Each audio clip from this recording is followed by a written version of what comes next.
ఈరోజు మధ్యాహ్నం గంజితో అన్నం తింటే రేపు మధ్యాహ్నం దివారాత్రములు అసలు నిద్ర లేదు. ప్రభు నాకు 10 నిమిషాలైనా నిద్ర ఇవ్వు ప్రభు అని ఏడ్చిన రోజులు చాలా ఉన్నాయి. ప్రభు నా జీవితాన్ని ఏ రకంగా మలిచిండండి. యేసయ్య కోటి కోట్లు ఇచ్చిన నేను నిన్ను వదలను యేసయ్య. నా ఊపిరి నీవే యేసయ్య, నా కాపరి నీవే. నాలో మంటలు, నాలో పొగలు, నేను కూర్చున్నప్పుడు యేసయ్య శరీరములో నుంచి మంటలు, నా జీవితం కాలిపోతుంది. అయ్యా నా జీవితం మంటలు.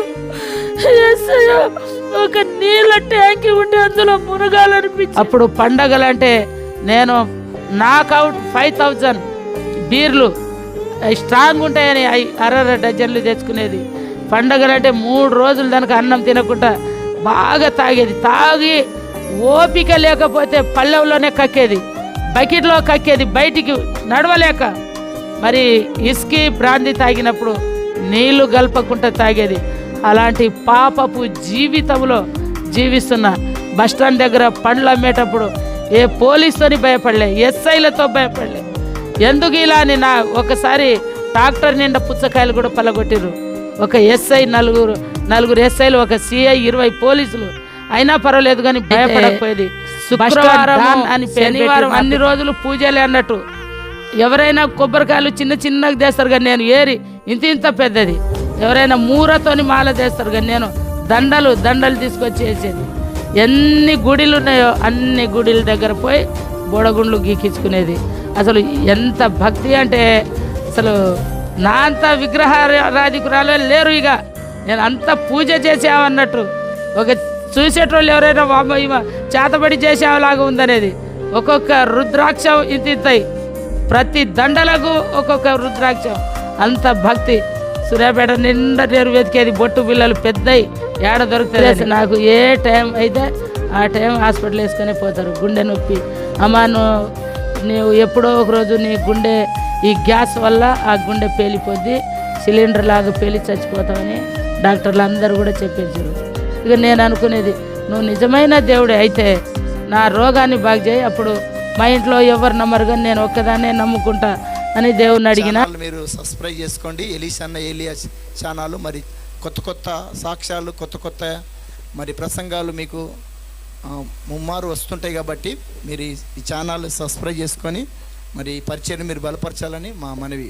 మన ప్రభు అయిన యేసుక్రీస్తు నామంలో దేవుని బిడ్డలందరికీ హృదయపూర్వక వందనాలు. మనం సూర్యాపేట జిల్లాకు వచ్చాము. ఇక్కడ మరి అనిల్ పాస్టర్ గారి ద్వారా అందరినీ బెదిరించుకుంటూ ఆమె బస్టాండ్లో అందరూ కూడా ఒక డాన్ అని పేరు పెట్టారు. ప్రభు నమ్మిన వాళ్ళ నిష్టగలిగినటువంటి పూజలు, పునస్కారాలు, గుళ్ళు, గోపురాలు తిరుగుకుంటూ అలా ఉంటూ మరి యేసు ప్రభును ఆమె తెలుసుకోవడం జరిగింది. మరి ఎంతో భయంకరమైనటువంటి పరిస్థితులు ఆమె ఎదుర్కొన్నది. ఈ విషయాలు మనం తెలుసుకుందాం. మా ప్రైజ్లాడమ్మా. మరి నా పేరు సక్కుబాయ్, నా భర్త పేరు లింగయ్య. నాకు 3 పిల్లలు. పెద్దమ్మ పేరు నాగమణి, చిన్నమ్మ పేరు నాగరాణి, బాబు పేరు వెంకటేష్. అది సూర్యాపేట శ్రీరామ్ నగర్ కాలనీ. మరి ఏలియా అయ్యగారి ప్రైజ్లాడయ్య గారు మరి నా జీవితము ఒక అన్యురాలను. అయితే నేను నా వివాహమైన కాడి నుంచి నేను చెప్పాలనుకున్నాను. ఎందుకంటే నా జీవితము అలాంటి జీవితము ఇంకా ఈ లోకంలో ఎవ్వరికి కూడా ఉండకూడదు. నేను ఎన్ని కష్టాలు పడ్డానంటే అది దేవునికి మాత్రమే తెలుసు. నేను సూర్యాపేట బస్టాండ్ దగ్గర ఫ్రూట్స్ అమ్మేది, ఒక మురికి కాలువ పక్కన. మరి అలాంటి జీవనం నాకు. నా భర్త చాలా తాగుబోతు, వివాహమైన కాడి నుంచే చాలా తాగుబోతు. మరి నేను ఇళ్ళల్లో పని చేసేదాన్ని. మరి అలాగనే ఇక తర్వాత పిల్లలు కొద్దిగా పెద్దగా అయినాక నేను బస్టాండ్ దగ్గర పండ్లు అమ్మేది, నెత్తిలో గంప వేసుకొని అమ్మేది. తర్వాత బస్టాండ్ దగ్గర కూర్చొని అమ్ముకునేదాన్ని. మరి అలాంటి స్థితిలో మాకు గేదెలు ఉండేది. మరి గేదెల కొరకు నేను ఒకసారి ఒక పాస్టర్ గారితో ప్రార్థన చేయించుకున్నా. మరి అప్పుడు ఒక గేదె పాలు రక్తం వచ్చేది అన్నట్టు, దాన్ని 4 రొమ్ములలో. డాక్టర్లు అయితే అమ్మేయమని చెప్పినప్పుడు నేనేమో ఒక పాస్టర్ ఎప్పుడు నా బండి దగ్గర వచ్చి ప్రార్థన చేసి పండ్లు ఇచ్చేదాన్ని నేను. మరి ఒకరోజు ఆ గేదెకు బాగలేనప్పుడు సోమవారం గేదెని అమ్ముతాం అనుకున్నారు. మరి ఆ గేదెకు ప్రార్థన చేయించినాక శనివారమో ఏమో ప్రార్థన చేయించిన, మరి ఆదివారంకి మంచి అద్భుతం దేవుడు చేశాడు. మరి నేను ఆ గేదెని అమ్మలేదు. అలాగనే ఆ రోజు నుంచి దేవుడు నన్ను వెంబడిస్తూ కానీ నేను లెక్క చేయలేకపోయాను. మరి నా పాత రోత జీవితము, నేను అసలు ఎలాంటి జీవితంలో ఉన్నా అంటే దేవుడు అంటేనే నాకు తెలియదు. ఎక్కడ విగ్రహాలున్నా విగ్రహాలకే బాగా పూజలు చేసేదాన్ని. శనివారం నీసు తినకపోయేదాన్ని. ఎన్ని గుడి ఉన్నాయో ఈ భూమి మీద అన్ని గుడిలకు నేను యాటలు కోసేదాన్ని. అలాగనే నేను బొట్టు అయితే అసలు పెద్ద పెద్ద బొట్టు, సూర్యాపేటలో ఎన్ని షాపున్న పెద్ద బొట్టు, ఇంత పెద్ద బొట్లు పెట్టుకునేదాన్ని. రుద్రాక్షం లేనిది నేను అసలు ఒక దండైనా వేసుకోకపోయేది. ఎలాగ ఉన్నా అంటే ఆ రకంగా ఉన్న నన్ను మరి నా గేదెలు కార్తీక పౌర్ణమికి నేను 4ంటికి లేచి స్నానం చేసి మరి స్నానాలు చేసి ఆ శంకరుని ఫోటో ఇట్లా తీయబోతే పూజ చేద్దామని కార్తీక పౌర్ణమి రోజు 4ంటికి లేచినప్పుడు ఆ పూజ చేస్తామనుకున్నప్పుడు ఆ ఫోటో బొర్ల బొక్క పడ్డది. ఇదేంటి నాకు ఫోటో ఇవాళ పూజ చేస్తుంటే ఈ రకంగా జరిగిందని నేను కొద్దిగా ఆలోచించాను. అలాగనే నేను మరి హారతి ఇస్తుంటే హారతి ఆరిపోయింది.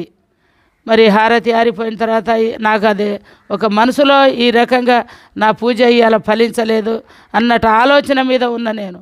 అయితే గుడికి పోవాలనేసి 5ంటికి ఆటో ఎక్కబోతే అక్కడ తుమ్మైంది. దేవునికి స్తోత్రం కలుగును గాక. మరి తుమ్మైనప్పుడు ఎందుకు ఇలా జరుగుతుందని ఇక మళ్ళీ ఆ గుడిలో ఏం చేసినంటే ఇంత పెద్ద అది మన హారతి ఇస్తారు చూడు ఒత్తులు, ఆ ఒత్తులు ఇంత ముద్ద కాల్చి ఇట్లా తిప్పబోయేసరికి అది బొర్ల బొక్క పడి ఆరిపోయినాయి. ఏంది నేను ఈ రకంగా ఇవాళ పూజ చేస్తే అన్ని నష్టాలే జరిగినాయి అనేది నా మనసులో అనుకునేదాన్ని. అనుకొని అలాగనే వచ్చి గుడి నుంచి వచ్చి అదే ఆలోచన మీద ఉన్నా. మరి అంతనే మా భర్త గారు మరి ఇంటి యజమాని మా గేదెలు ఉన్నాయి, ఆ గేదెలు ఇడిచిపెడతాని తీసుకుపోయి ఇక్కడ పక్కనే వదిలేసి మరి గొడుగు వాటర్ బాటిల్ కోసం వచ్చేసరికి గేదెలన్నీ మాయమైపోయినాయి అక్కడ. మరి అంతల్నే 4 గేదెలు 4 దూడలు 10 నిమిషాలకే అక్కడ అసలు అవపడకుండా అయిపోయినాయి. ఎమ్మటెమ్మటే 4-5 మేము గేదెలను దేవులన్నా ఎక్కడ దొరకలే. అంతకుముందు నేను ఒక 2 సంవత్సరాల క్రితం నా 7 గేదెలు వెళ్ళిపోయినాయి. 7 గేదెలు ఎన్ని దేవులాడినా దొరకలేదు. దొరకకపోతే నేను మళ్ళీ 4 గేదెలు 2 లక్షలు అప్పు చేసి కొన్నా. మరి ఆ కార్తీక పౌర్ణమి రోజే ఆ గేదెలన్నీ పోయినాయి. అప్పుడు నా కొడుకు పోయిన గేదెలే మళ్ళీ దొరకలేదు, మరి ఇంకా గేదెలు ఎందుకు తీసుకున్నావు అని చెప్పేసి చాలా కోప్పడ్డాడు. మరి నేను చాలా ఏడ్చిన. అసలు ఈరోజు పండగ నాకెందుకు ఇలా జరిగింది అని నేను అన్యురాలుగున్నా. అసలు యేసయ్య అనేదే నాకు తెలియదు నా జీవితంలో. అప్పుడు చాలా ఏడ్చిన. నేను చచ్చిపోవాలన్న ఆలోచన వచ్చింది.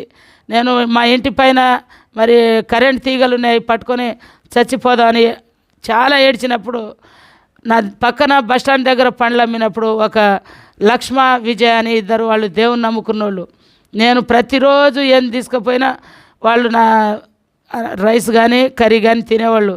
మరి నేను శనివారం అని పూజలు చేసినప్పుడు పాయసం తీసుకుపోయిన రోజు వాళ్ళు ముట్టకపోయేది. నా దేవుడు గొప్ప అంటే నా దేవుడు గొప్ప అని వాదించుకునే వాళ్ళం మేము. మరి ఆ రోజు నాకు ఎందుకో ఆ లక్ష్మ ఫస్ట్ 7 గేదెలు పోయినప్పుడు యేసయ్యతోని ప్రార్థన చేయించుకో, నీ గేదెలు వస్తే అన్నప్పుడు మా దేవుళ్ళు తేలే కానీ మీ దేవుడు తెస్తాడా అని నేను తీసి పడేసిన. హల్లెలూయా. మరి తీసి పడేసినప్పుడు ఆ రోజు ఆయన చెప్పిన మాటలు నాకు గుర్తొచ్చినాయి. చావాలనుకున్నప్పుడు నేను సరే ఈయన కూడా దేవుడే కదా. ఒకప్పుడు ఏమనుకునేదాన్ని యేసు ప్రభు కూడా దేవుడే కానీ ఈయన నన్ను నమ్మితే నన్నే నమ్మాలి, వేరే దేవుళ్ళకు నమ్మకూడదు అనే స్వార్థంగా ఉన్నాడు ఈ దేవుడు అనే ఆలోచన నాలో ఉండేది. కానీ ఆ రోజు ఎందుకైనా మంచిది ఒక్కసారి ఆ పాస్టర్ గారితో ప్రార్థన చేయించుకోవాలనుకున్నా. కానీ ఆ రోజు ఆ పాస్టర్ నాకు అందుబాటులో లేకపోయా. అప్పుడు మా అత్తయ్య ప్రార్థన చేసింది. మరి నేను ఆ రోజు నా కలలో 4 పాస్టర్లు వచ్చారు. వచ్చి నీ గేదెలు ఆడికి పోవు, నీకు ప్రార్థన చేస్తున్నాడు. నేను చచ్చినా పర్వాలేదు, నా గేదెలు రావాలంటే నీ గేదెలు అయ్యే వస్తుంది, ప్రార్థన చేస్తా అని పాస్టర్లు నా కలలో చెప్పినప్పుడు నేను ఒక పండ్లు ఫ్రూట్స్ అమ్మినప్పుడు చిన్న సంచి అయితే వేసుకుంటే అందులో డబ్బులు ఏరాదు తీయరాదని పెద్ద కవర్ కట్టుకునేది. ఇక్కడ 100 రూపాయలు తీసి ఆ కలలో నేను ఆ బైబిల్లో వేసిన. దేవునికే మహిమ కలుగును గాక. సరే నా మీద ప్రార్థన చేయలే అయ్యా అని చెప్పేసి నేను నా కలలో ఆ రకంగా చేసిన. ఆ రోజు ఉదయం లేచి అంతటా బర్రెలు దేవులాడినా ఏడ దొరకలేదు. అప్పుడు నేను ముందు రోజే కార్తీక పౌర్ణమి గుడికి పోయాను కదా, కాళ్ళకు పసుపు బొట్లు అన్నీ చాలా ఉండే. ఇలాగనే గేదెలు దేవులాడుకుంటే అక్కడ ఒక పాస్టర్ చర్చి, అనిల్ పాస్టర్ అని ఆయన చర్చికి వెళ్ళాను. అక్కడ బొట్లు ఉంటే ఏమవుతుంది, దేవుడు హృదయాన్ని చూస్తాడంటగా అని అనేసరికి అయ్యా పాస్టర్ గారితో నేను అన్నాను, నా గేదెలు పోయినాయి, నా గేదెలు అంటే అమ్మ గేదెలు దేవులాడితే దొరుకుతుంది, మరి ఎట్లా మీరు దేవులాడుకోవాలంటే నేను దేవులాడితే నీ దేవుడు నాకెందుకు, పాస్టర్ నాకెందుకు అనేసి నా మనసులో అనుకున్నా. నేను దేవులాడితే నీ దేవుడు నాకెందుకు అని చెప్పేసి నేను వచ్చిన ఇంటికాడ వచ్చి ముఖం కడుక్కున్నా.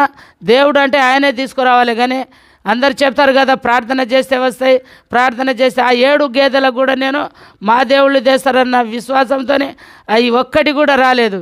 మళ్ళీ 4 తెచ్చుకుంటే ఆ 4 కూడా పోయినాయి. మరి నీ దేవుడు తేనప్పుడు నాకెందుకు ఆ దేవుడు అనుకుని నేను వచ్చిన. ఎందుకో ఇంటికాడ వచ్చి రాగానే చాలా ఏడ్చిన. అప్పుడు నాకు ప్రేరేపణ వచ్చింది, యేసయ్యా నీవే సమస్తము అయి ఉన్నావని నాకు తెలియదు, నా మనసు ప్రేరేపణ వస్తుంది. ఇలా ఎదురుగా పో అక్కడ బర్రెలు ఉంటాయన్న మనసు నాకు ప్రేరేపణ వస్తుంది. పాస్టర్ గారేమో దేవులాడమ్మ దొరుకుతుంటే నేను దేవులాడలేకనే కదా నీ దగ్గరికి వచ్చినాని నేను వచ్చేసిన. మరి పండుకున్నాక ఆటో ఆయనకు పిలిస్తే రారాపోతే అయ్యాడ దొరుకుతాయి, ముందు దొరకలే అయ్యాడ దొరుకుతాయి అన్నాడు. నీకు 1000 రూపాయలు ఇస్తాను నేను రా అని చెప్పేసిన. మరి అలాగ చక్కగా వెళితే ఒక ఆయన చెప్పిండమ్మా నీ ఇక్కడ 3 గేదెలు ఉన్నాయి, 3 దూడలు ఉన్నాయి, దానికి ఒక గేదె ఉదయమే నేను ఎక్కడైతే ఫ్రూట్స్ అమ్ముతున్నానో అక్కడనే ఉన్నది ఆ గేదె, నా వాసన నేనే పాలు పిండేది దానికి. అయితే అది దొరికింది. ఇంకా 3 ఆ సాయంత్రం నాకు ఎలాగైతే ప్రేరేపణ వచ్చిందో అలాగనే నాకు దొరికి. మరి ఆయన అడ్రస్ చెప్పిండు, ఇప్పుడు చీకటి అయిందని చెప్పి రేపు ఉదయం వద్దాంలే ఈ ఏరియాలో ఉన్నట్టు ఇక నాకు ఇన్ఫర్మేషన్ వచ్చింది కదా అని చెప్పేసి వస్తున్నా. ముందు చర్చి ఉన్నప్పుడు అరే ఇక్కడ చర్చి ఉంది, చర్చికి మొక్కుదాం ఆగానే మా అక్క కొడుకుకు నేనంటే ఎక్కడ చర్చి ఏంది, మనం సంవత్సరానికి 4 ఏటలు కోసుకొని తింటాం, ఈ దేవుడు మనకెందుకు అని అక్కడ ఆ చర్చి దగ్గర మరి ఆపలేదు ఆయన ఆటోని. అప్పుడు నేను ఆటోలో నుంచి యేసయ్యా నీకు దూతలు ఉన్నాయట కదా, మరి ఆ దూతల ద్వారా నా గేదెలు తెరాదు అని చెప్పి మొత్తుకుంటూ వస్తున్నాను. నేను ఆటోల నుంచి వచ్చి ఇక్కడ ఈ బజార్ వాళ్ళందరికీ మరి వచ్చినాయా సక్కు దొరికినాయని అన్నప్పుడు దొరకలేదమ్మా ఈ ఏరియాలో ఉన్నాయని చెప్పారు నాకు. అప్పుడు నేను ఇంటికాడ ఇలాగ నేను చెప్తానే ఉన్నా, నా గేదెలు అన్నీ వరుసగా వచ్చేసినాయి. నేను వచ్చి 10 నిమిషాలు కాలే నా గేదెలన్నీ కూడా వచ్చేసినాయి. దేవునికే మహిమ ఘనత ప్రభావము కలుగునుగాక. అయితే గేదెలు అయితే అయ్యే దొరికినాయి కానీ నాకు డాక్టర్లు ఏ ఒక్కళ్ళు కూడా బతకరని నాకు అందరు చెప్పేసారు. విజయమోహన్ డాక్టర్ నాకు గుండె నొప్పి, కిడ్నీ ప్రాబ్లము, అల్సరు, నేను మిర్చి కారం అనేది వదిలేసి 35 సంవత్సరాలు నా పెళ్ళి కాకముందు నుంచే నాకు అల్సరు. మరి అలాగనే నాకు గుండె నొప్పి, ఏ టైంకి గుండె నొప్పి వస్తే అప్పుడు వేసుకొని పోయేది. అలాగనే నా నరాలు వీక్నెస్, దేవా నీకు వందనాలు, 200, 250 బీపీ.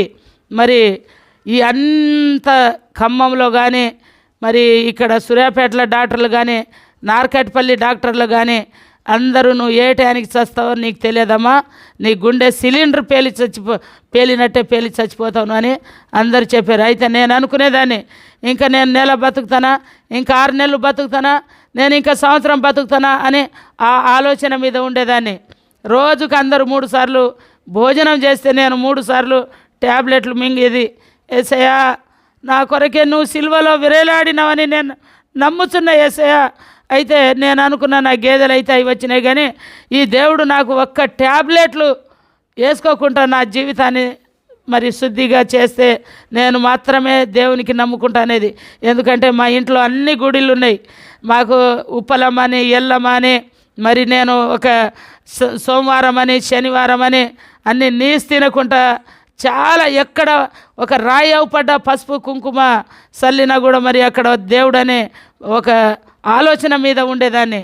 మరి అలాంటి నన్ను ఆ రోజు ఈ దేవుడు నన్ను బాగు చేస్తే నేను యేసయ్యకే నమ్ముకుంటా, మరి ఆయనే దేవుడు అని నేను నిక్కరంగా మరి బాప్తిసం తీసుకుంటా అని నాలో ఒక నిర్ణయం వచ్చింది. అప్పుడు పాస్టర్ గారికి నేను ఒక 1000 రూపాయలు నా గేదెలు దొరికితే కానికేస్తానని నా మనసులోనే అనుకున్నా. పాస్టర్ వాడికి నాకు ప్రార్థన చేయలే ఏం చేయలేని నేను మనసులో అనుకొని ఆ 1000 రూపాయలు వేసి వద్దామని చర్చికి వెళ్ళాను. వెళ్ళినప్పుడు అందరూ ప్రార్థన చేస్తారు, నేను కూడా ప్రేయర్ చేస్తున్నా. మరి దేవుడు నా తల మీద ఇలా చేయబెట్టాడు. చేయబెట్టినప్పుడు ఎవరన్నా తల మీద చేయబెట్టినా నేను కళ్ళు తీసి ఇటు చూసేసరికి ఎవ్వరు లేరు. మళ్ళీ కళ్ళు మూసుకున్నా, అందరు లాస్ట్ ప్రేయర్ అన్నట్టు. అయితే ఆ 1000 రూపాయలు ఇస్తానికనే నేను మందిరానికి వెళ్ళగానే దేవుని నమ్ముకుంటాని పోలేదు. మరి అలాగా ఎవ్వరు లేరేంది నా తల మీద చేయబెట్టారని చెప్పేసి మరి ఆ కడుపు మీద కొబ్బరి నూనె ప్రేయర్ చేసిన ఆయిల్ అని నీ కడుపు మీద రుద్దుకోమని నాకు ఇచ్చాడు. నేను కడుపు మీద వేసుకున్నా, నోట్లో వేసుకున్నా. మరి నా నైట్ కలలో దేవుడు వచ్చి మరి ఒక నా శరీరాన్ని తినివేసే పురుగులని ఒక టీ కప్పు నిండా మరి ఆ పురుగులు తీసి, ఇదిగో నీ శరీరాన్ని తీసివేసే పురుగులు తినివేసే పురుగులని ఆ టీ కప్పు నిండా లుక్కు లుక్కు లుక్కు లుక్కు అంటున్నాయి. ఆ పురుగులన్నీ తీసి ఇలా చూపించాడు నాకు. దేవునికి స్తోత్రం కలుగునుగాక. మరి ఈ సాక్ష్యం నేను ఎలా చెప్పను అనుకున్నా. అయితే మానవుల నుంచి తీసి చూపించిండు అవన్నీ. ఈ సాక్ష్యం నేను ఎలా చెప్పను అనుకున్నా. కానీ నా కలలో మరి ఆ రకంగా దేవుడు నాకు నీ శరీరాన్ని తినివేసే పురుగులని చూపించాడు. ఆ రోజు నుంచి నేను హాస్పిటల్కి పోవడమే మానేసిన. మరి అలాగనే ఒకరోజు నాకు కడుపులో గ్యాస్ ట్రబుల్ అనేది, నేను పులుపు అనేది తినలేదు. 35 సంవత్సరాల నుంచి నా కడుపులో పులుపు అనేది పడలేదు, కారం అనేది పడలేదు. దేవునికే మహిమ కలుగునుగాక. మరి ఒకరోజు నాకు 7 సార్ల విరోచనాలైంది. ఉపవాస ప్రార్థన నేను ఆ రోజు శుక్రవారం వెళ్తున్నప్పుడు కడుపులో విరోచనాలు వాంతులు 7 సార్లు అయినప్పుడు నేను ఎంత ప్రార్థన చేసుకున్నా, ప్రేరాయలు తాగినా నా కడుపులో ఆ నొప్పి అనేది తగ్గట్లే. ఈ దేవుడు నన్నే బాగు చేస్తలేడు, మరి ఈ లోకానికి ఏం బాగు చేస్తుండని ఏడ్చిన నేను చాలా. అప్పుడు దైవ సేవకురాలు ప్రార్థన చేస్తుంది. ఏమని ప్రార్థన అంటే, మరి ఏలియా ప్రార్థన, యజబేలు బయలుదేవతలకు ఆడ మరి 50 మంది వేసి ప్రార్థన వల్ల విగ్రహానికి బలి పూజలు అర్పిస్తున్నారు. మరి ఏలియా గారు ఒక్కసారే ఆకాశం వైపు చూసి, అయ్యా నువ్వు నిజమైన దేవుడు అని చెప్పి మరి ఏలియా గురించి ప్రార్థన చేసినాక అగ్ని దహించి వచ్చి ఆ ఎద్దుని దహించి వేసిందన్న వాక్యం చేసినప్పుడు నేనేం చేసినంటే ఆ పైకి చూసిన ఇట్లా ఫ్లెక్సీల నుంచి ఒక చందమావలాగా, ఒక ఇంత చందమావ ఎల్లో కలర్ వచ్చి చక్కగా నా రియల్గా కళ్ళ ముందు వచ్చి ఆ చందమామ నా పేగులో పోయేసరికి ఆ రోజు నేను ఉపవాసం, నా పేగులన్నీ చల్లగా అయిపోయి అసలు శరీరం మొత్తం వెంట్రుకలు ఇలా నిలబడ్డది. ఆ రోజు నుంచి నాకు గ్యాస్ ట్రబుల్ అనేది లేదు. ఎందుకంటే నాకు ఆ గ్యాస్ ట్రబుల్ అనే సైతాన మహమ్మారిని ఆ రోజు దేవుడు తీసివేసిండు. ఆ రోజు నుంచి ఈ రోజుకు నేను హాస్పిటల్కి పోవాలన్నా, ఎప్పుడైనా కరోనా వచ్చినా కూడా నేను హాస్పిటల్కి పోలేదు. ఆ ఇంజెక్షన్ వేయించిన కొలిది ఇంకా ఎక్కువ జ్వరం వచ్చింది కానీ తక్కువ కాలే నాకు. అయితే నేను ప్రేరాయిలే రాసుకుంటా దేవుడు నాకు స్వస్థత ఇచ్చేశాడు. అలాగనే ఇప్పుడు ఏదైనా జర బాగా ఉపవాసంలో ఉన్నప్పుడు, బలహీనంగా ఉన్నప్పుడు ట్యాబ్లెట్ వేసుకుంటే నడవలేను అసలు. ఎందుకు ఆ ట్యాబ్లెట్ వల్లనే నీరసం అవుతా కానీ నాకు ఇప్పుడు కాల్షియం లేదని ఆ ట్యాబ్లెట్ వేసుకుని అది బంద్ చేసిన, నేను వేసుకోవట్లేను. నా దేవుడే నన్ను స్వస్థపరుస్తాడు, ఆయన శక్తి బలమే చాలనుకున్నాను. అలాగనే మరి నా జీవితము ఎలాగుండేది అప్పుడు దేవునిలో రాకముందు. నేను ఎప్పుడైనా పండగలు చేసుకుంటే 2 ఏటలు కోసి అమ్మేది. కోసి అమ్మినప్పుడు సగం మటన్ మేమే ఇంట్లో ఉంచుకునేది. అప్పుడు పండగలు అంటే నేను నాకౌట్ 5000 బీర్లు స్ట్రాంగ్ ఉంటాయని 6 డజన్లు తెచ్చుకునేది. పండగలు అంటే 3 రోజులు దానికి అన్నం తినకుండా బాగా తాగేది. తాగి ఓపిక లేకపోతే పళ్ళెంలోనే కక్కేది, బకెట్లో కక్కేది, బయటికి నడవలేక. మరి ఇస్కీ బ్రాందీ తాగినప్పుడు నీళ్లు గల్పకుండా తాగేది. అలాంటి పాపపు జీవితంలో జీవిస్తున్నా. బస్టాండ్ దగ్గర పండ్లు అమ్మేటప్పుడు ఏ పోలీసుని భయపడలే, ఎస్ఐలతో భయపడలే.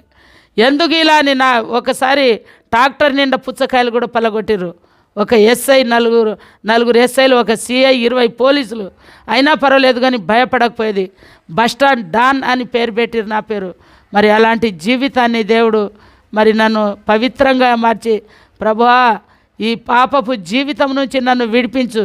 మరి ఆ రోజు స్వస్థపరిచిన దేవుడు, నా శరీరంలో ఉన్న రోగానికి అణగదీసిన దేవుడు ఎంత గొప్పవాడంటే ఇక నేను తెలుసుకున్నా.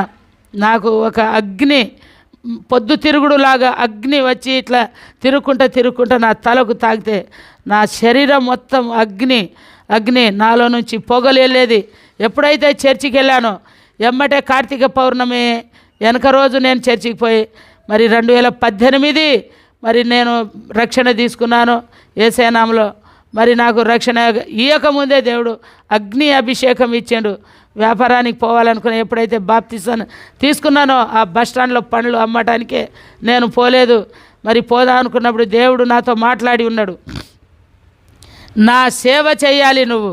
ఒకవేళ నువ్వు వ్యాపారానికి వెళ్తా అంటే ఏ వ్యాపారానికి ఆశిస్తున్నావో ఆ వ్యాపారానికి నేను అదే రోడ్డు మీద పిచ్చిదాన్ని చేసి తిప్పుతాను నీకని నాతో మాట్లాడినప్పుడు, అయ్యో మానసిక రోగం వచ్చినప్పుడు మనం పిచ్చి లేస్తే అది డాక్టర్లు బాగు చేస్తారు, కానీ దేవుడు పిచ్చిగా చేస్తే నేను ఎలాగని చెప్పి నా కొడుకు ఎంతో బాధపడ్డాడు. అమ్మా ఆదివారం శుక్రవారం చర్చికి పో, మిగతా అప్పుడు నువ్వు ఫ్రూట్స్ అమ్ముకో అని అన్నాడు. నేను అమ్మలేను అని పుచ్చకాయలు కూడా నేను బేరం చేసుకున్న, దేవుడు పోవద్దన్నాడు. మరి ఒక పుచ్చకాయల తోటకు కూడా నేను రేట్ చేసుకున్నా. మరి అక్కడ దేవుడు వద్దన్నప్పుడు నేను నా వ్యాపారాన్ని బంద్ చేసిన. ఎప్పుడైతే దేవునిలో నడుస్తున్నానో అప్పుడు దేవుడు నాతో మాట్లాడడం ప్రారంభించాడు. ఒకరోజు ఒక పెద్ద దేవుడు వస్తాడు మాట్లాడతాడు అని పాస్టర్ గారు చెప్పినప్పుడు అన్ని తలుపులు వేసుకున్నాం మనం, దేవుడు ఏడంగా వస్తాడు అని నేను ఆలోచన మీద ఉండే. అయితే తలుపులు కిటికీలు అన్నీ వేసే ఉన్నప్పుడు ఒకరోజు అవిత్రాలయహిం అని ఒక పెద్ద స్వరము. అప్పుడు ఇది ఏంటిది మాట ఏందని చెప్పేసి అందరిని అడిగినా నాకు ఎవ్వరు కూడా చెప్పలేదు సమాధానం. వెనక రోజు మరి దేవుడే వచ్చి అవిత్రాలయహిం అనగా ప్రవచనవరం అనగా స్వస్థపరచుట, ఎలీషా ప్రార్థన విన్నాను, ఆ స్వస్థత వరం నీకు ఇచ్చిపోతున్నాను అన్నాడు. ఆ రోజు నాకు ఆ స్వరము, ఆ వాయిస్తో అసలు నేను చచ్చిపోతా ఈరోజు అనుకున్నా. పిడుగులాగా నా కళ్ళని దేవుడు కప్పేసి చెవులు మాత్రమే పని చేస్తున్నాయి. మరి ఆ రకంగా దేవుడు నాతో మాట్లాడి అలాగనే నేను చాలా బలహీనంగా అయిపోయాను. ఇక ఆ రోజు నుంచి నాకు ఆకలి అనేది కావట్లేదు. ఎందుకు పాస్టర్ గారిని అడిగినా, అయ్యా నాకు ఆకలి కావట్లేదు ఎందుకు అని అన్నప్పుడు, మేమందరం తింటూనే ఉన్నాం నువ్వు కూడా తినమన్నాడు. ఆ రోజు నుంచి దాదాపు సంవత్సరము ఇప్పటికి నాకు గంజి అంటేనే ఇష్టం. దేవా నీకు వందనాలు స్తోత్రాలు. ఈరోజు మధ్యాహ్నం గంజితో అన్నం తింటే రేపు మధ్యాహ్నం దివారాత్రములు అసలు నిద్ర లేదు. ప్రభు నాకు 10 నిమిషాలైనా నిద్ర ఇవ్వు ప్రభు అని ఏడ్చిన రోజులు చాలా ఉన్నాయి. ప్రభు నా జీవితాన్ని ఏ రకంగా మలిచిందంటే, యేసయ్య కోట్లు ఇచ్చిన నేను నిన్ను వదలను యేసయ్య, నా ఊపిరి నీవే యేసయ్య, నా కాపరి నీవే, నాలో మంటలు నాలో పొగలు, నేను కూర్చున్నప్పుడు యేసయ్య శరీరములో నుంచి మంటలు, నా జీవితము కాలిపోతుంది అయ్యా, నా జీవితము మంటలు. యేసయ్య ఒక నీళ్ళ ట్యాంకి ఉంటే అందులో మునగాలనిపించేది. యేసయ్య ఎందుకు నన్ను ఈ రకంగా పట్టుకున్నావు? అందరూ వచ్చారు కదా నీ సన్నిధిలో, నేను ఎందుకు ఏ పాపం చేసినా నన్ను ఎందుకు పట్టుకున్నావు ప్రభు అని ఏడ్చేదాన్ని. కానీ దేవుడు, నీతిమంతులు ఒక్కరూ లేరు, నా ఆత్మ పావురములే ఎగురుచున్నది, ఆ నీతి నీలో ఉన్నది కనుక నిన్ను పట్టుకున్నా అని దేవుడు నాతో మాట్లాడేది. ఈ నా ఇల్లు, సంసారం, నా పిల్లలు, నా సంపాదన ఇవన్నీ కూడా మర్చిపోయినా ఎంతసేపు వాక్యము, దేవుని పాటలు వినాలని ఆలోచన. యేసయ్యా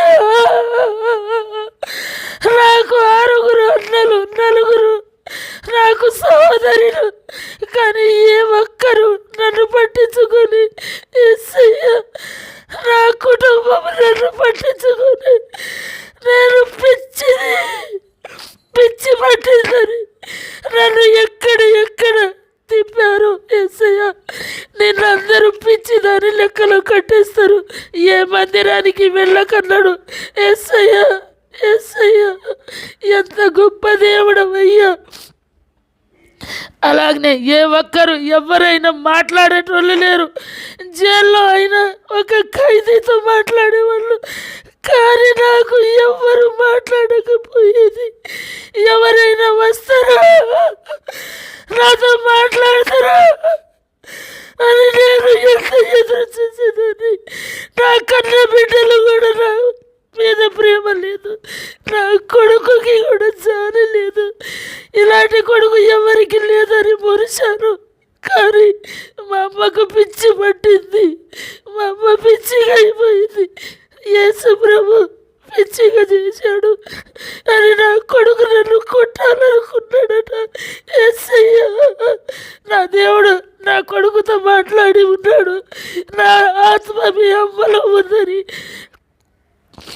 ఏ నోటితోని నన్ను కొట్టాలనుకున్నాడు. నా ఇటంతా కూడా ఆ మూతిని వంకర చేశాడట దేవుడు. నా కొడుకు కాళ్ళు చేతులు వంకర పోయినాడు. యేసయ్య మరి చర్చిలో వచ్చి సాక్ష్యం చెప్పాడు, అమ్మా నేను నిన్ను కొట్టాలనుకున్నా కానీ నీ దేవుడు గొప్పవాడు, నాతో మాట్లాడిండమ్మా అని చెప్పి నేను ఆ రోజు నుంచి నా కొడుకు నన్నేమీ అనలేదు. సరే అని నా వ్యాపారం మీద కూడా ఆశపడలేదు. దేవుడు నన్ను బంధించేశాడు. యేసయ్య నీలాంటి జీవితం నాకు కావాలి. ఎలా ఎనగా ఈ పాపిష్టి లోకంలో నేను బ్రతకలేకపోయాను యేసయ్య అని నా జీవితము దేవునికి అంకితం చేశారు. నా భర్త కూడా నాకు వద్దు, నేను పరిశుద్ధంగా ఉండాలని దేవుని కోరుకున్నారు.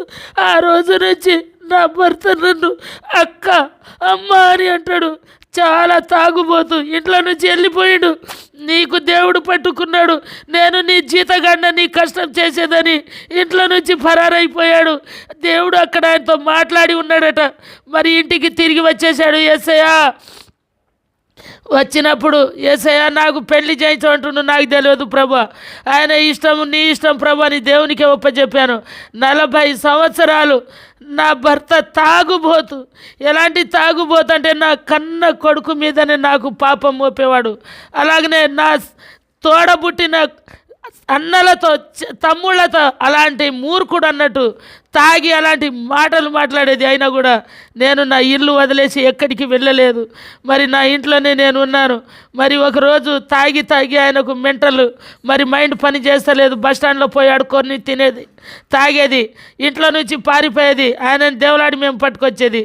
కానీ ఒకరోజు నా రోడ్డు మీద పడి ఉండని అందరూ వచ్చి మీ ఆయన తాగి రోడ్డు మీద పడి ఉండన్నప్పుడు నా కొడుకుకి చెప్పిన, నీ నాన్న ఇట్లా రోడ్డు మీద తాగి పండుకుంటాట అని. మరి అక్కడ మరి నా కొడుకు అమ్మ చచ్చిపోని ఆయనతో మా ఇజ్జత్ పోతుందని మరి నా కొడుకు చెప్పాడు. అలాగనే నా బిడ్డలకు చెప్పినప్పుడు, మా అల్లుళ్ళకి చెప్పినప్పుడు ఆయన వల్ల మా ఇజ్జత్ పరువు మొత్తం పోతుంది, చచ్చిపోని అన్నారు. అప్పుడు నేను దేవునికి శుక్రవారం మొరబెట్టిన, యేసయ్య అందరూ చచ్చిపోని అన్నారు, నా కోసం మాత్రమే ఉంచినవా, నా పరువు పోవాలని ఉంచినవా ప్రభు అని ఏడ్చిన. ఆ రోజు దేవుడు గొప్ప అద్భుతంగా మరి ఈ రకంగా గొంతులో ఏలు పెట్టి ఆ నరాలన్నీ పీకేసిండు. పీకినప్పుడు అయ్యా ప్రభు చచ్చిపోతాడు, పీడ విరగడం అయిపోయిందని తాగుడు గొప్ప. నేను దేవుని దగ్గర ఆస్తి అంతస్తులు అడగలేదు, కానీ నా భర్తకు తాగుడు నుంచి విడుదల చేయాలని నేను కోరుకున్నాను. 7 సంవత్సరాలకు దేవుడు అద్భుత కార్యం చేసి తాగుడు నుంచి విడుదల ఇచ్చాడు. అలాగనే యేసయ్యలో నేను మొట్టమొదట పోయినప్పుడు నాకు బాగు చేయయ్యా, నేను ఒక్కదాన్నే నిన్ను నమ్ముకుంటా అన్నా. కానీ ఎప్పుడైతే దేవుడు నా కొడుకుతో మాట్లాడిండో ఎమ్మటే నేను మరి మా ఇంట్లో కుటుంబం అంతటా కూడా రక్షణ ఇచ్చేసాం. నేను మోకరించాలంటేనే మోకరించకపోయేది మందిరంలో. మరి అలాంటి నేను చాలా లావుగా ఉన్నా కాబట్టి దేవుడు నాకు మోకాల మీదనే ఆ ఆరాధన అయినంతసేపు మోకాల మీదనే ఆడిచ్చేవాడు. మరి ఆ మందిరం మొత్తం పాస్టర్ గారు, అమ్మ నువ్వు బయట కూర్చో, చర్చిలో ఒక్కళ్ళు కూడా కూర్చోలేకపోతున్నారు నీ వల్ల అన్నప్పుడు నేను చర్చిలో వచ్చి బయట ఎందుకు కూర్చుంటా పాస్టర్ గారు, నేను అసలు చర్చికే రాను అని చెప్పేసి నా ఇంట్లోనే నేను మందిరం వారం ఆదివారం నా బిడ్డ నేను వాక్యం చదువుకొని పాటలు పాడుకునేది. అసలు నాకు ఒక్క పాట అయినా ఒక లైన్ అయినా పాడగలనా అనుకునేది. అప్పుడు దేవుని పాట ఒక్కటైనా పాడగలనా అనుకునేది. కానీ అసలు నాకు 5వ తరగతి చదువుకున్నా నాకు అన్నీ కూడా మర్చిపోయాను నేను. దేవుడు నేను ఒక్కొక్కటి అక్షరాలు చదువుకుంటే మా అల్లుడు తిట్టేది, నీకు ఈ వయసులో ఈ అవసరమా ఈ చదువు అనేది. అయితే నేను ఇప్పుడు బైబిల్ చదవగలుగుతున్నా. 1000 పాటలు దానికా కూడా యూట్యూబ్లో చూసి రాసుకున్నా, పాడుకుంటా, చర్చి నడుపుకుంటా. మరి స్వస్థతలంటే ఊపిరి పోయేటోళ్ళకు కూడా యేసయ్య నామంలో స్వస్థతని ఎప్పుడైతే సెల్లులో ప్రేర్ చేసినా కూడా చాలామంది కరోనాలో ఇప్పుడు చచ్చిపోయారని బయట పారేసినా కూడా వాళ్ళని సెల్లులో ప్రేర్ చేసిన దేవుడు స్వస్థత ఇస్తున్నాడు. మరి ఒక ఆయనకు కాళ్ళు చేతులు ఎంజినారు తండా లక్ష్మ ఆయన పేరు. ఆయనకు పక్షవాతం వచ్చి కాలు చేతులు పడి అసలు లేవలేక మొద్దులాగానే పడి ఉండేది. నేను క్రిస్మస్కి గొర్రెపోతుకని ఆ తండలు పోయినప్పుడు మా అత్తయ్య మా నాన్నకు ప్రార్థన చేయమంటే నేను తండలో ఉన్నన్ని రోజులు 9 నెలలు మాదిగామ మా తండకు వచ్చింది ఏంది అనేది ఆయన నాకు అన్నవుతాడు. మరి మాలామని నన్ను దూషించేది. కానీ ఈరోజు మరి ఆయన అలాగ పోయి ప్రార్థన చేయమన్నాడు. పోయి ఆయన మీద లే అని ఇట్లా చేయబెట్టంగానే నన్ను మొక్కినప్పుడు వాళ్ళ అల్లుడు బిడ్డలు మా నాన్నకు చేతులు లేచినాయి అన్నాడు. అంటే నాకు తెలియదు ఆయనకు అసలు బట్టలు లేకుండానే పండబెట్టిరు. నేను దుప్పటి లేపేసరికి ఆయన మొద్దులాగా కదలాడు, చేయడు, నోట్లో పెడితేనే తింటాడు, 1-2 అండ్లనే చేస్తాడని అనేది. అయితే లేపి కూర్చోబెట్టి నిలబెట్టి మరి ఈరోజు ఆయన గొప్ప సాక్షి బిడ్డగా నిలబడి ఆ తండలో ఏ నోటితో నన్నైతే మాలామని దూషించిండో ఈరోజు అక్క అమ్మా యేసయ్యా అని ఆ చేతులతోనే మొక్కుతున్నాడు. మరి దేవుడు గొప్ప అద్భుతకరుడు. అలాగనే ఆయన ఇప్పుడు నా గేదెలకు మేత ఆహారం కొరకు దేవుని వేడుకున్నా. మరి ఆ గొప్ప సాక్ష్యంగా ఆయన పొలం 1 ఎకరము 10-14 గుంటలు నా గేదెలకు మేత కొరకు ఇచ్చాడు. మరి అలాగనే నేను పని చేసినప్పుడు ఇండ్లలో పని చేసినప్పుడు ఆమె ఇంట్లో నేను పని చేసిన అక్కమ్మ ఇంట్లో అయితే ఆమెకు క్యాన్సర్ 5వ స్టేజ్కి వచ్చింది. క్యాన్సర్ అసలు బాగా కావట్లేదు. అయితే ఇక నువ్వు చచ్చిపోతామా, ఇక అయిపోయింది నీకు మందులు ఇచ్చేది కూడా, లాస్ట్ ఇక రాబాకన్నాడట. అయితే నాకు మా అన్న బిడ్డ చెప్పినప్పుడు ఇంటికి పోయి జస్ట్ ఖాళీగా ఇట్లా చేయి తిప్పి దేవుని నామంలో ప్రేయర్ చేసి వచ్చిన క్యాన్సర్ పోయింది ఆమెకు. గొప్ప సాక్ష్యం. మరి దేవుడు అద్భుతంగా ఆ క్యాన్సర్ నుంచి విడుదల ఇచ్చాడు. మళ్ళీ పోయి రిపోర్ట్లు చూస్తే క్యాన్సర్ లేదన్నారట. మరి అలాగనే ఇక్కడ మా చిన్నల్లుడు వాళ్ళ చెల్లె అలాగనే వాళ్ళ అక్క బావలు అయితే ఆయనకు ఆర్టీ డ్రైవర్ ఆయన యాక్సిడెంట్ అయి 4 దుక్కులో ఇరిగింది కాలు. 4 ఆపరేషన్లు చేయాలన్నారట. ఈ ఏళ్ళు అన్నీ కట్ అయిపోయినాయి, పొద్దున తీసేస్తా ఉన్నారట. అయితే ప్రార్థన సెల్లులో ప్రేయర్ చేసిన పొద్దునే నైట్ అయిపోయింది, తీయం పొద్దున ఈ ఏళ్ళు తీస్తాం, ఈ కాళ్ళు మాత్రం 4 సార్లు ఆపరేషన్ చేయాలి 4 దిక్కులు అని చెప్పారట. నేను సెల్లులో ప్రేయర్ చేసినప్పుడు ఆమె కళలో పోయి ఇట్లా చేయి తిప్పుతున్నట్టు కళ వచ్చిందట. అతే నువ్వు కళలో వచ్చి అద్దంలాగా మెరుస్తున్నావు, ఇవన్నీ చేయి తిప్పినావు మా ఆయనకు అని చెప్తుంది. ఎందుకైనా మంచిదని మా అల్లుడు ఆటో కట్టించుకొని తీసుకుపోయిండు. 6 నెలల దానిక లేవద్దన్నారట ఆయనకు. మరి ప్రార్థన చేసి రాగానే ఎమ్మట లేచి బాత్రూమ్కి పోయిండట ఆయన. అయితే నాకు చెప్తుర్రు ఎటు పోయిండు, మంచం మీద నుంచి కింద పడ్డా ఏందని చూస్తే పోయి బాత్రూమ్కి పోయి వస్తుండట. దేవుడు గొప్ప సాక్ష్యం, అద్భుతంగా ఆయనని స్వస్థపరిచాడు. ఏలు కట్ చేయలే, ఏం కట్ చేయలే, అన్నీ బాగానే ఉండు. మళ్ళీ అలాగనే ఒకరోజు నేను గేదెల కుడితి దాపిస్తున్నా. అప్పుడు పక్కన ఇంట్లో ఒక ఆయన వచ్చి ఉన్నాడు. ఆయనకు 50 సంవత్సరాలు ఉండొచ్చు. ఆయనకట పుట్టుకలతోనే పిడుసులు అయితే నేను బండి ఇక్కడ ఎవరు పెట్టిరా గేదె కింద పడేస్తుందని చెప్పడానికి పోతే ఆయన నన్ను చూసి గిరగిర తిరిగి కింద గబీల పడి రక్తం అయిపోయింది, తల పలిగి. అయితే వాళ్ళందరూ పీడ్సులు వస్తాయి, ఈయనకు పీడ్సులు వచ్చినాయి అని తాళం చేతిలో పెట్టిస్తారు. కానీ నేను ప్రేరాయిల డబ్బా తీసుకొచ్చి నిలబడి ఆయన నోట్లో ఇలాగ పోయంగానే మరి ఆయన పీడ్సులు అనేది వదిలేసింది. మళ్ళీ అక్కడి నుంచి లేచి రక్తం అయిండు. ఇక ప్రేరాయిల్లో ప్రేయర్ చేసిన ఇంట్లోకి వెళ్ళి మళ్ళీ బయటికి వచ్చి నేను గేదె అండ్లకు పోయింది ఇంట్లో నేను ఈడ తోలుతుంటే మళ్ళీ అలాగనే గిరగిర పడ్డాడు. కానీ నేను ప్రార్థన చేసిన దేవుడు గొప్ప అద్భుతంగా ఆయనకు ఎన్ని సంవత్సరాల నుంచి ఉందో ఆ పిడుసులు స్వస్థత ఇచ్చాడు. దేవునికే మహిమ. ఇక్కడ ఇంకొక మిషన్ కుట్టామన్నా, బట్టలు కుట్టుదామా. అయితే వాళ్ళ తల్లి అందరు కొడుకులు చచ్చిపో ఇప్పుడు ఇంకా ఎన్ని సంవత్సరాలు బతుకుతానగానే ఇన్ని ట్యాబ్లెట్ వేసుకుందట చచ్చిపోవడానికి ఆమెకు. అయితే రామూర్తి హాస్పిటల్లో లక్షలు అయింది. ఇక పోనీ అయిపోతుంది ఇంటికాడ పడేసేయరి అని చెప్పినప్పుడు ఆమెను తీసుకొచ్చి ఇంట్లో పడేసారు. అయితే నాకు ఎందుకో ప్రేరేపణ వస్తుంది, ఆమె దేవుని నమ్ముకున్నామే, ప్రేయర్ చేసి రావాలని చెప్పి ఆ రోజు అమావాస్య నేను పోయి పక్కనే కదా అని ప్రేయర్ చేసి వచ్చిన. మరి ఆ ప్రేయర్ చేసినప్పుడు ఆమెకు దేవుడు స్వస్థపరిచిండు. తెల్లారి 5ంటికి వెళ్ళేసి పోయి బిడ్డ అని లేపినప్పుడు దయ్యమై వచ్చింది అనుకొని వాళ్ళు భయపడరట. కానీ ఆమెకు ఇప్పుడు కనుక మంచి ఆరోగ్యం ఉంది. అలాగనే దేవుడు గొప్ప నా ద్వారాగా అద్భుతాలు ఎన్నో అద్భుతాలు మేలు చేస్తున్నాడు. బ్రతుకుట క్రీస్తే, చావైన మేలే. కోట్లు ఇచ్చినా నేను దేవుని వదలను. నాకు ఏమీ లేకుండా బిచ్చహీనురాలై అడుక్కొని తిన్నా నా దేవుని వదలను. అయితే శుక్రవారము శనివారం అన్ని రోజులు పూజలే అన్నట్టు. ఎవరైనా కొబ్బరికాయలు చిన్నగా తెస్తారు కానీ నేను ఏరి ఇంత పెద్దది. ఎవరైనా మూరతోని మాల తెస్తారు కానీ నేను దండలు తీసుకొచ్చి వేసేది. ఎన్ని గుడిలు ఉన్నాయో అన్ని గుడిల దగ్గర పోయి బోడగుండ్లు గీకించుకునేది. అసలు ఎంత భక్తి అంటే అసలు నా అంత విగ్రహారాధికురాలే లేరు. ఇక నేను అంత పూజ చేసామన్నట్టు. ఒక చూసేటోళ్ళు ఎవరైనా ఈమె చేతబడి చేసేలాగా ఉందనేది. ఒక్కొక్క రుద్రాక్షం ఇంతాయి, ప్రతి దండలకు ఒక్కొక్క రుద్రాక్షం. అంత భక్తి.